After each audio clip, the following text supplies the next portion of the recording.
Positive में answer दे दिया, तो दूसरा सवाल इसका जो फॉलोअप बनता है वो ये है, डाउ तो आपने कहा 700 पॉइंट दूर है, हम भी 500-600 पॉइंट दूर है नए हाई से, तो क्या अब हमारे लिए भी नए हाई की चाल बनने वाली है? 100% बनेगा। अरे वाह, कोई डाउट। ये 25,000 कौन सा हाई है? ये छोटे मोटे हाई है, कोई लंबे बड़े वाले हाई नहीं कि ये बन गए इसके बाद ये है ना महीनों सालों तक ना टूटे जी, है ना। वो टॉप नहीं है, टॉप नहीं है, हाई है। टॉप और हाई में बड़ा फर्क है। टॉप बहुत सारे हाई बनने के बाद टॉप बनता है। Correct correct. हाई तो बनते रहते हैं, इस साल कितने बनेंगे आपको हमको याद नहीं है। सो मेरा ये समझना है कि नया हाई बनने की पूरी संभावना है, और ये संभावना मेरा ये माने कि आइडियल टाइम जो मैं चाहता हूं जब बने, या तो इस मंथली एक्सपायरी के आसपास, ओके, और आराम से धीमे धीमे चले। अब कहने के लिए 500 पॉइंट 600 पॉइंट दूर बचे हैं, ज्यादा नहीं है डिस्टेंस ज़्यादा नहीं है, तो 600 पॉइंट 2 दिन में भाग जाए कोई बड़ी बात नहीं सकता है। लेकिन मैं चाहता हूं कि ये बने इस एक्सपायरी के आसपास या फिर सितंबर के पहले हफ्ते में। अच्छा, और इसका एक कारण और बताता हूँ जी। आमतौर पर दीप सितंबर के पहले में हफ्ते में हाई बनने की बात मैं इसलिए कह रहा हूँ कि उस समय गणपति उत्सव शुरू होगा।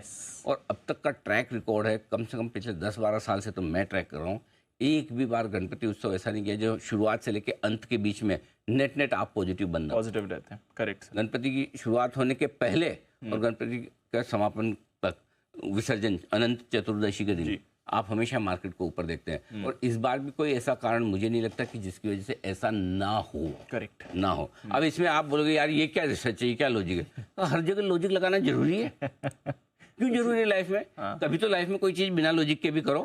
कभी तो कोई भावनाओं पे, श्रद्धा पे, विश्वास पे भी कोई चीज होनी चाहिए। ट्रू। और है तो है, अब तक तो सही है। जिस दिन अगर गलत होगा तो उस दिन मूड बदलेंगे, अगले साल नहीं बोलेंगे जी।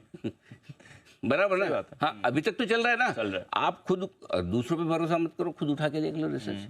तो ये तो मेरा ये मानना है दीप, नया हाई लगाने को बाजार तैयार है। When that is the question, वो हो जाए, इस हफ्ते हो जाए।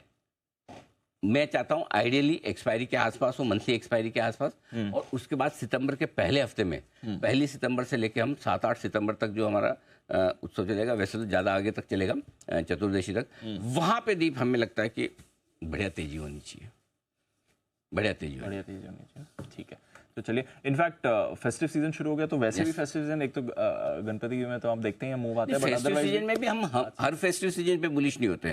हम सबसे ज्यादा बुलिश हम गणपति उत्सव पे, हमेशा वहां पे तेजी बढ़िया बनती है। थोड़ी बहुत नवरात्रि में भी तेजी होती है, लेकिन गणपति उत्सव में तो हमेशा तेजी होती है। अब तक का ट्रैक रिकॉर्ड है।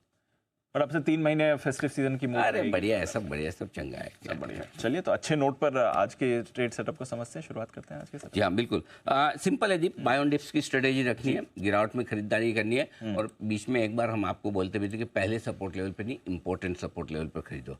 आज हमने स्ट्रेटेजी चेंज करके ये बोला है, जो शुक्रवार को भी कहा था, पहले सपोर्ट लेवल पे ही खरीद लीजिए, इंपॉर्टेंट सपोर्ट लेवल तक का इंतजार मत कीजिए। जो स्ट्रॉन्ग मोमेंटम बन रहा है वो आपको ज़्यादा नीचे जाने नहीं देगा। पहला सपोर्ट मिले खुलने के बाद वहीं पर एंट्री मार लीजिए, दूसरा मिल जाए तो किस्मत समझिए कि अच्छा हुआ, आपको 2 बार एंट्री करने को मौका मिला।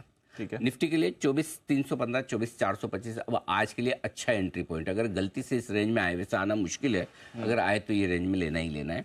और ऊपर का टारगेट 24,725, 24,800 के आसपास का है। इसके पार निकल कर टिके तो फिर मजा ही अलग होगा, फिर तो 25,000 ऐसे दिखेगा, ये रहा पास में, ऐसा लगेगा ये बस आया, ये आया है ना। बहुत नज़दीक पहुँच जाएंगे। ठीक है।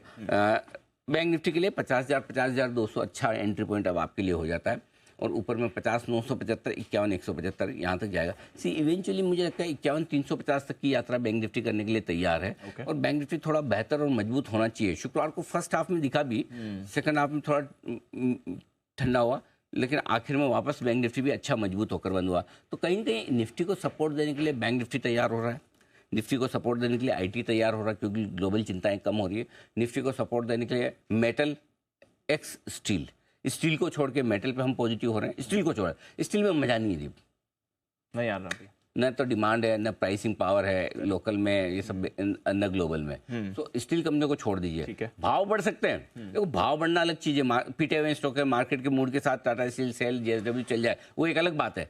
अपने वहां लेना जहाँ सेफ्टी। सो मैं एल्यूमिनियम लूंगा, कॉपर लूंगा, वहां पे मूव आ रही है। मुझे हिंडाल्को, नाल्को, वेदांता ज्यादा बेहतर दिखते हैं बजाय स्टील के। सो वो अच्छे हैं आपके लिए।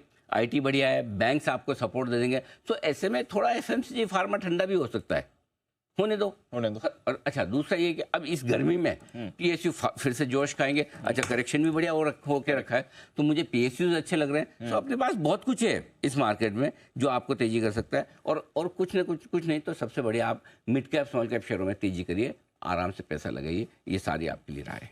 ठीक है सर, चलिए तो ये है आपके लिए इम्पोर्टेंट आज के सेटअप।